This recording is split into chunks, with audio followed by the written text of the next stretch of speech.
Hi ma'am sir, nandito tayo ngayon sa Nuvali. So ngayon, ipe-present ko sa inyo itong project namin na si Solara Park. So ito ay mid-rise condominium po. Iba po siya sa project natin dito sa Nuvali na naririnig natin kay Avida na house and lot or lot only. So ngayon meron tayong mid-rise condominium. Malapit lang din po siya dito sa May Amaya condominium po. So itong sa likuran ko, ito siya mismo, ito po mismo ang project.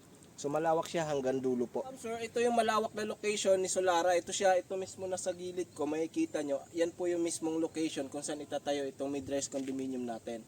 So, meron tayong 1 bedroom and also studio unit. Parehas po silang merong balcony. So, pet friendly siya. So, kung gusto nyo po ng mga computations and prices, advise nyo lang ako dito sa number na to. So, kung gusto nyo din mag-site visit para actual kong mai-present sa inyo, advise nyo lang po ako para makapag-maximize tayo ng araw, makapag-set tayo ng date kung kailan tayo mag-site visit. So yun po, sundan nyo na lang din po itong video na to kasi papakita ko dito sa susunod na video which is ang presentation din ni Solara Park and also sa Nuvali.